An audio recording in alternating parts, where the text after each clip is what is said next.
السلام عليكم الاخوان الاخوات، كي دايرين؟ لاباس عليكم؟ بخير؟ كلشي هانيه؟ اموركم بخير وعلى خير؟ كنتمنى تكونوا بخير وعلى خير. ومرحبا بكم في فيديو جديد. واخا غبرت عليكم شحال هذه الصراحه، ولكن اليوم جبت لكم هذا الجديد، هذا اللي كتشوفوا معايا في هذا الفيديو. جبت لكم هذه الشقه، هذه كتواجد في مدينه مراكش، جات في المحاميد، جهه امام مسلم، ابراج الزيتون اللي تعرف هذه البلاصه هذه. بالنسبه للشقه كما كتشوفوا راه مفينيه مزيان ومفرشه، بغات تباع بهذا الفراش ديالها. فيها جوج بيوتا وصالون ودوش وكوزينه. نتوما كتشوفوا في هاد الصور، هاد قاع الدار راه مفرش بهاد الجليسه هادي، فيها التلفازه، وكاين الصالون حتى هو راه مفرش مزيان. بالنسبه للمساحه ديالها راه فيها 60 متر كاري، اللي هي المساحه ديالها. هادي بيت الدراري حتى هو راه غادي يتباع بهذا الاثاث. المهم راه شي حاجه نقيه كما كتشوفوا في الصور. وكاين الفيديو راه غادي تشوفوه عاوتاني في الفيديو باش تشوفوه مزيان. بالنسبه للمساحه كما قلت لكم راه فيها 60 متر كاري. بالنسبه للثمن الاخوان راه 40 مليون. وكاين المفاهمه في الثمن، اللي عجباتو غير تواصل مع السيده، راه غادي نحط النمره ديالها. والله يسر لكم، ومرحبا بكم في القناه، بالف مرحبا. وان شاء الله نجيب لكم الجديد ان شاء الله يا ربي امين. ودابا غادي نخليكم باش تشوفوا الفيديو. بالنسبه للرقم كما قلت لكم راه غادي نخليه في صندوق الوصف، راه ديما كنخلي الرقم الهاتف في صندوق الوصف، اللي كيهمو الامر ما عليه غير تواصل في النمره.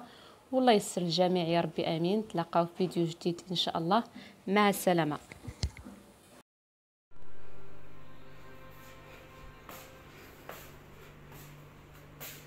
الصالون، هذا الصالون،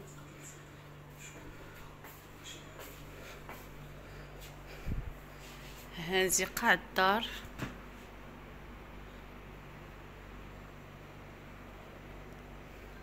هاد الفراش اللي في قاع الدار واللي في الصالون بتبعات الشقه به.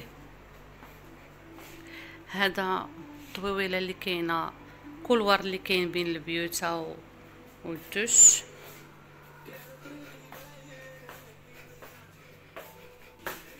هادو البيوتا، هذا بيت الدراري.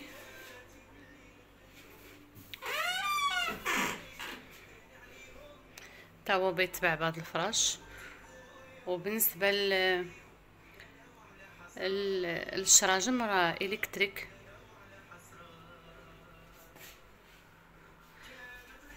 هذا شوفوا البيت الاخر، بيت النعاس تا هو ديال الكبار بلي سبوت.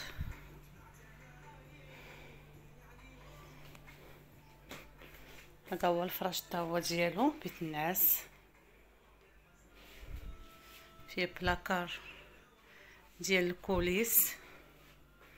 ها هو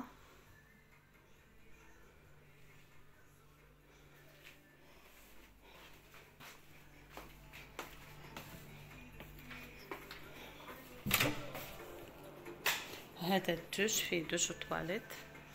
هذا دوش، وهذه طواليت. حاشاكم، عزكم الله. لا ندخلوا الكوزينه.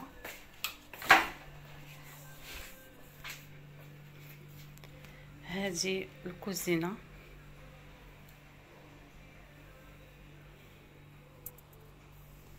تبارك الله كبيره، فيها هذا الثلاجه وصاله مونشي، ومازال داخل فيها البالكون.